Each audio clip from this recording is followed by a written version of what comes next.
UEFA Nations league के final में खेलने वाले 40 साल से ज्यादा उम्र के पहले खिलाड़ी रोनाल्डो आज रात लूका मॉन्ट्रेक से आगे सबसे उम्रदराज खिलाड़ी बन गए हैं, जिन्होंने 2023 में स्पेन के खिलाफ ये रिकॉर्ड बनाया था। ये लीग फाइनल का जिक्र है जिसमें अक्सर कड़े मुकाबले होते हैं। 2019 में पुर्तगाल ने नीदरलैंड को फाइनल में 1 गोल से हराया था। 2021 में फ्रांस ने स्पेन को 1 गोल से हराया। 2023 में स्पेन ने क्रोएशिया को हराया। वो मुकाबला पेनल्टी तक गया। करीबी पड़ोसी, मजबूत प्रतिद्वंदी। अब बारी है पुर्तगाल और स्पेन की।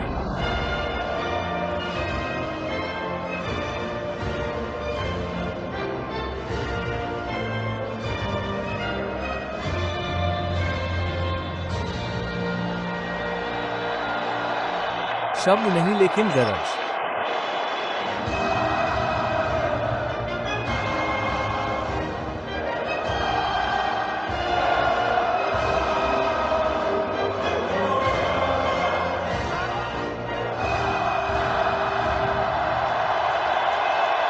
पुर्तगाल का फाइनल में रिकॉर्ड बहुत अच्छा है।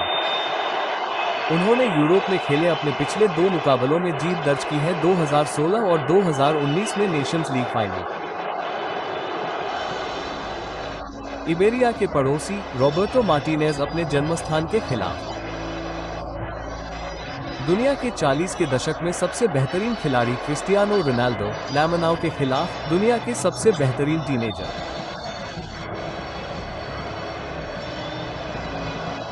बुधवार को खेले गए सेमीफाइनल में पुर्तगाल ने जर्मनी को पहली बार हराया था।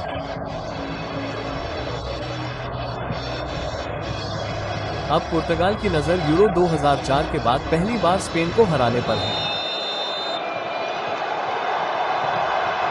म्यूनिख एरेना में धमाकेदार शुरुआत होने वाली है। ब्रूनो फर्नांडीज ने टीजेड के सामने मोर्चा संभाला।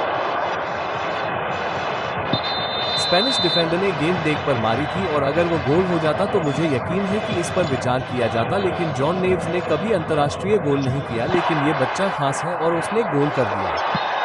लिंग नीचे गिर गया। स्पेन को फ्री किक।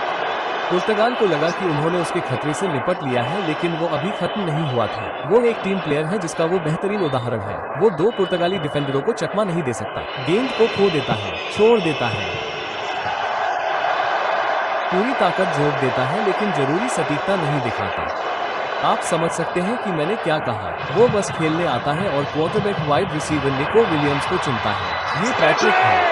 ओह, उसने बस अपने शरीर को ऐसे खोल दिया जैसे वो अपनी जगह चुनने जा रहा हो। बार्सिलोना के मिडफील्डर के लिए यह एक शानदार मौका है।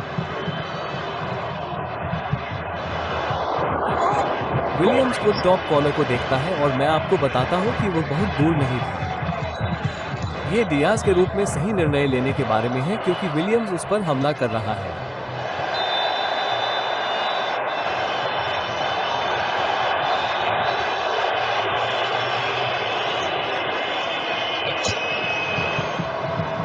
एनासियो से बढ़त और उसे राष्ट्र के लीग फाइनल की पहली बुकिंग के लिए एक पीला कार्ड मिलेगा, जो आपकी पीठ को खतरे वाले क्षेत्र में ले जाएगा और जोनेस द्वारा इसका समाधान नहीं किया गया है और स्पेन अपने दूसरे अंतर्राष्ट्रीय गोल में उछाल के लिए तैयार है।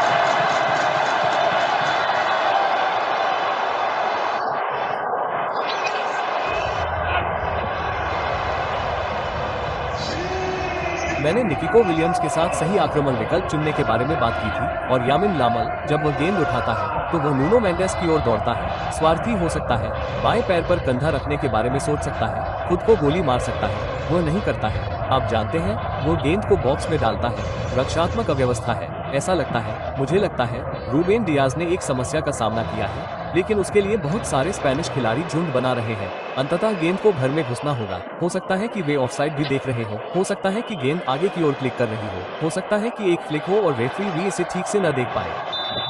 फर्नांडीज के लिए गोल खड़ा है फोर्टिनो द्वारा। यहाँ क्रिस्टियानो रोनाल्डो है, कोई झंडा नहीं।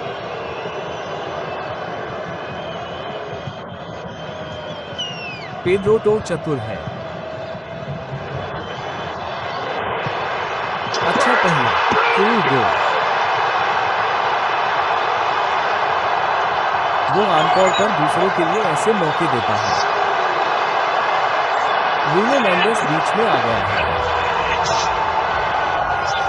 यह उसके करियर का पहला अंतर्राष्ट्रीय गोल है।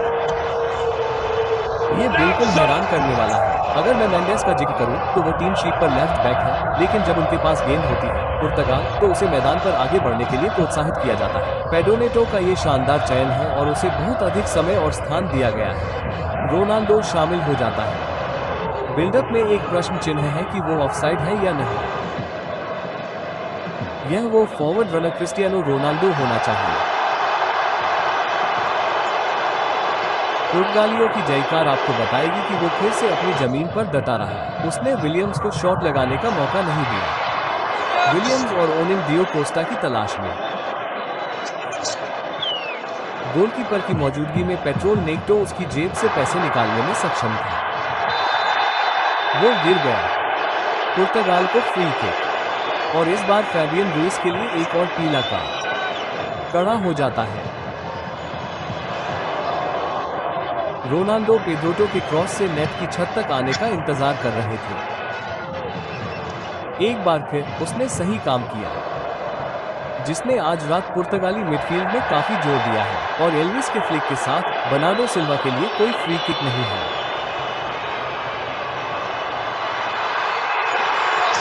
गेंद को डियागो कोस्टा से आगे कर देता है।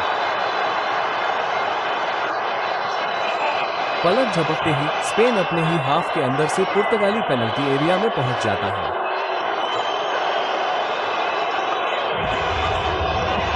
और पिछले साल यूरो 2024 के फाइनल में विजयी गोल करने वाले खिलाड़ी ने नेशंस लीग फाइनल में हलीमे से ठीक पहले स्पेन को फिर से बढ़त दिलाई।